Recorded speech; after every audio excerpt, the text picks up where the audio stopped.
I remember a few days after the elections, I was in Washington to speak on the elections. And I had not seen the map because I had left, I think the elections took place on Saturday. I left on Sunday. So I had not seen, the results were not all out and so on.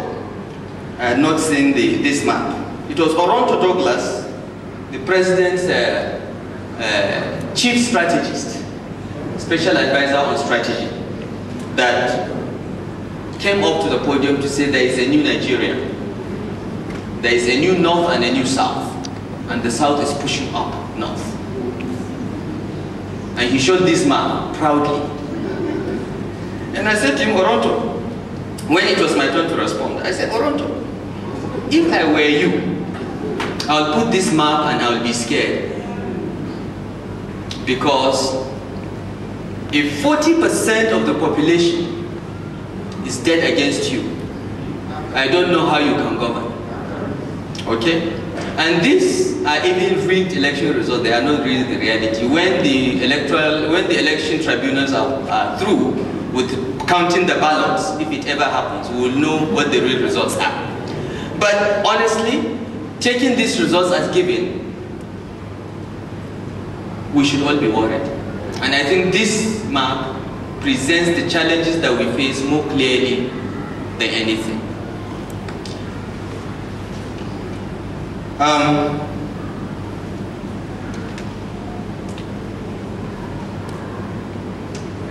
So, we are clearly from this a fragmented nation along ethnic or religious lines, with an ineffective central government that appears incapable of giving a sense of belonging to all the diverse nationalities in Nigeria.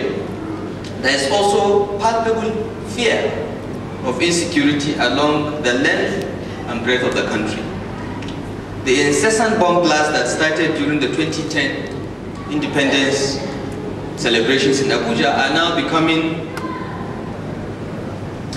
at a more alarming rate.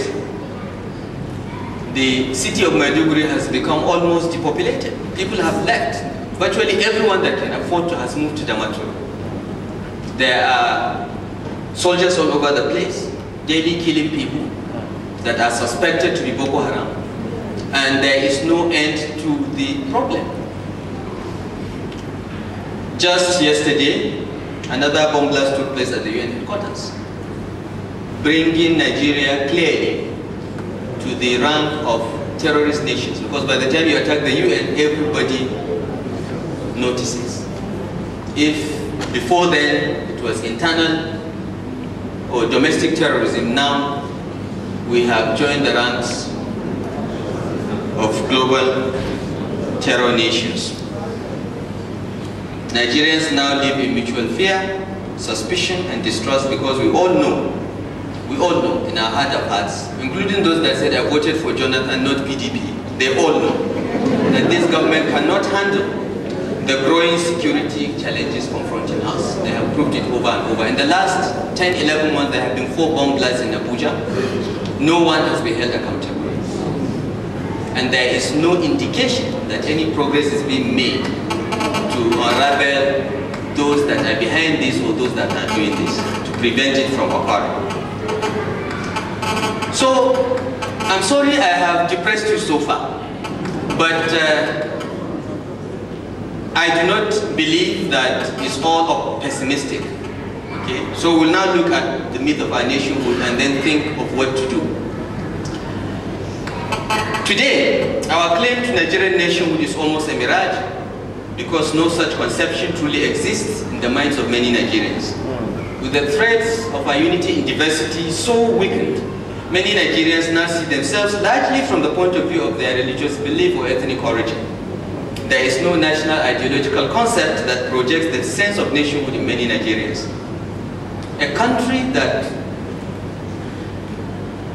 lacks robust social, economic, and infrastructural goods to cater for its citizens cannot expect extraordinary commitment from the same citizens in return. Patriotism is a two-way street. The reason why Americans love their country is because if an American gets into trouble here, in this church, within an hour, CNN will be flashing the story, and the US ambassador will be flying to Lagos to find out what is happening to one single American. If you get into trouble outside Nigeria,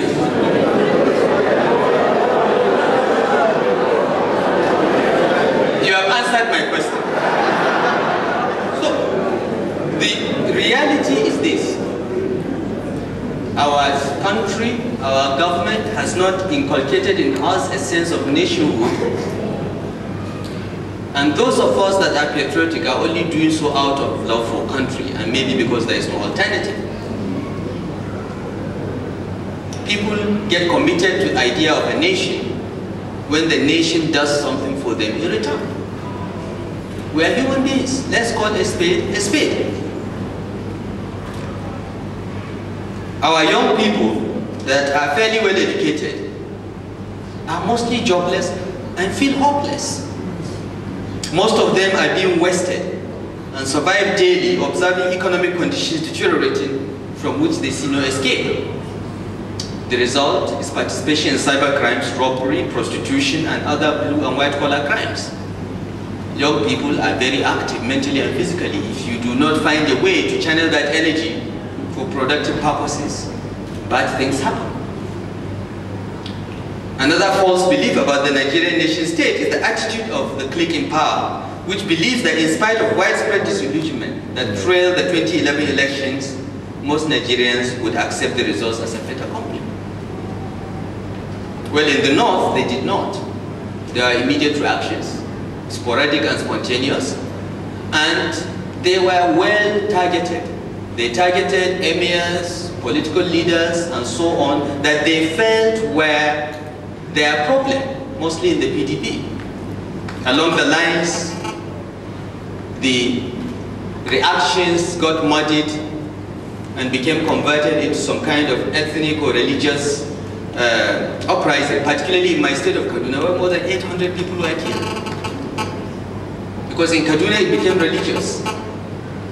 But in most other states of the country, it was targeting PDP chieftains and the traditional rulers that the people believed helped them rig the elections.